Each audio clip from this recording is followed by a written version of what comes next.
Tonga nitsidika manokana ny ben'ny tanàna Lalora Valamanana ty tsy amin'ny lapan'ny tanàna Analakely marainio ny filoha lefitra voalohany région Île-de-France Andriamatoa Jérôme Chartier. Fionana isan'ny lehibe tokoa satria manome lanja ny maha malagasy sy ny tantarany ka ho jerena manokana amin'izany ny faritra avo na ny ville haute isan'ny ahitana sy mitahiry ny vakoka malagasy ary eo ihany koa ny faritra Iva. Atsangana manaraka izany ihany koa ny sehatr'asa handinika manokana ny fanavaozana iny faritra avo iny tetikasa zay hitondrany région Île-de-France fanampiana goavana ho Antananarivo renivohitra. Noraisahany Andriamatoa Jérôme Chartier ihany koa ary noraisiny fanapahan-kevitra ho fanampiana Antananarivo renivohitra fa indrindra mahakasika ny fizahantany sy ny tantarany Madagasikara. Un projet d'une envergure telle que jamais une coopération n'aura été si importante pour la région Île-de-France, que ce soit à Madagascar ou partout dans le monde.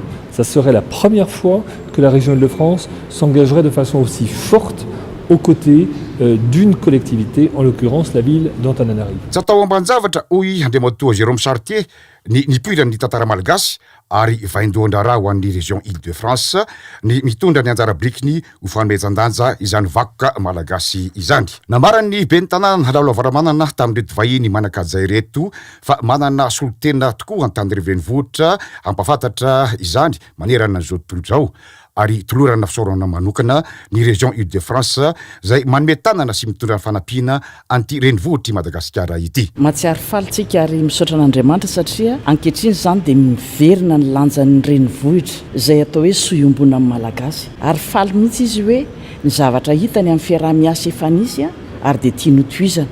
Indrindrindrindra zany hoe eo amin'le ahatonga ny vahoaka malagasy ary tsapa hoe Antananarivo renivohitra dia ho an'ny rehetra ary ny iriny hoe ny asa ataony dia ho fampandrosoana ny eny ambanin'ny tanàna zany satria hozy izy hoe amin'ny maha olombelona dia mendrika an'izany ny renivohitra ary dia alina moa zany efa nisy fiaraha-misakafo dia tena nafaly azy mihitsy ny hoe tianay mihitsy ny fiaraha-miasa hozy izy satria manana fahavononana koa ny vahoaka an'Antananarivo mba hivoatra amin'izay amin'ny fiainana. Dia mahatokintsika hoe tsy ho ela teo izy zao tamin'ny fivoriana teo dia manasanao sahady ozy izy eo amin'ny présidentinay azahoana mantanteraka ny asa tsy ho ela ary dia mahatoky koa tsika hoe ho tanteraka izany satria le fiombonana firaisan-kina any fanondriana hoe analina Antananarivo mba ho rery amin'ny Madagasikara ho rery amin'ny vahoaka malagasy dia ho tanteraka amin'izay izany.